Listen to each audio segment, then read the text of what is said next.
Guys, Alison here with another chess video. This was a pretty quick game. He ended up resigning, but I thought that, the middle game was actually really interesting. We got to the middle game quite quickly. This was a 10-minute game with no increments. Anyway, let's get into it. So I started, he played King's Pawn. I'm not sure what opening I always play, but I always loved playing this opening here, where I push my C7 pawn. He develops, I push this pawn here, getting ready to push my center pawn to d5, but bringing his knight out here puts 3 defenders on his d5 square, and I'll only have 2 defenders for a d5. So this prevents me from actually pushing d5, so I just continued development. I brought my knight out here knowing actually that he could push this pawn here, but in that case, if he did that, I would bring my knight out here. In a way, this reminds me a bit of the Budapest Gambit. So yeah, he actually did that. So I brought my knight out. I just pushed this here. He brought his pawn down, defending, but at the same time, my center pawn could take. So of course I took. And now this was a little interesting. I could have taken this knight here, but then queen would come down and take this, or queen could take this. It's really up to him. Or alternatively, my knight could have taken this pawn, keeping this a little, let's say, a little more safer.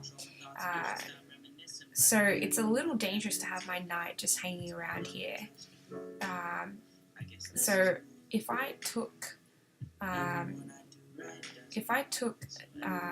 this pawn here with this knight, this would, let's see what he could do. He could, for instance, push this pawn, kick my knight to an annoying square, so suppose back here. So it is definitely safer for my knight to take this pawn, but I figured that there might be something here where if I take this pawn here, I will have an attack on this bishop at the same time, and well, it just seems as well that having a knight here would actually give me a better attack on his king. So I'm fully expecting right now that he's going to castle kingside.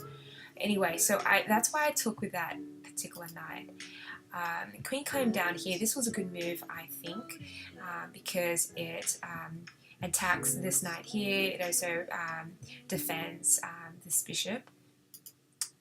So I decide, okay, let's have a really nice line here, because my knight here is pretty menacing right now, attacking his f2 pawn.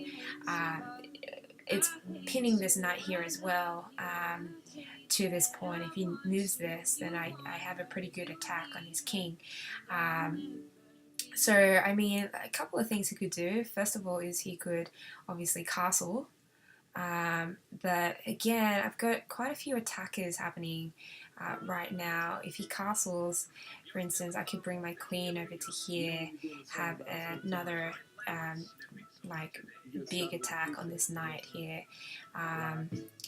Yeah, so what he did though was a pretty good move, I think, as well.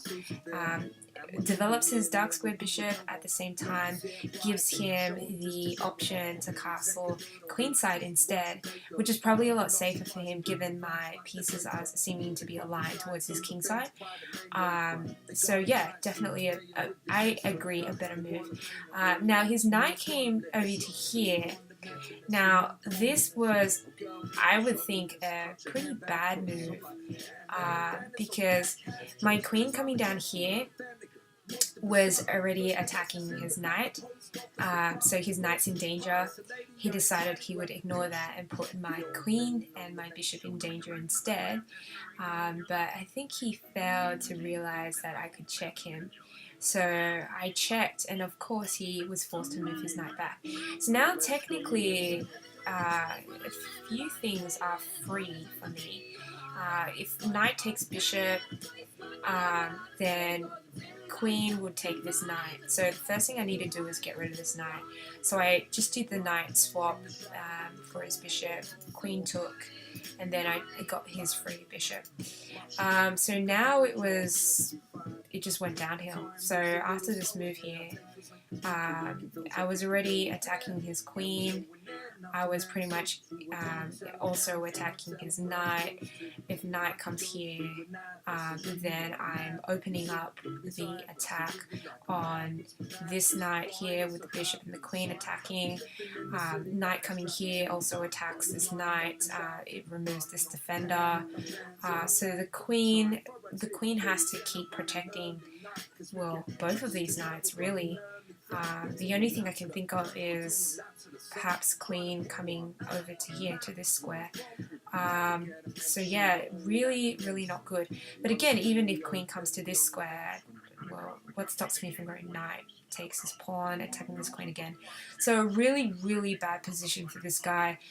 When he went here, it was just, he really stuffed up because, I mean, at this point, I figured I could just take his knight with my dark square bishop at the same time, preventing the queen taking g7. So yeah, at this point he resigned, but I thought this was a really interesting game. I seem to get myself in all sorts of funny positions.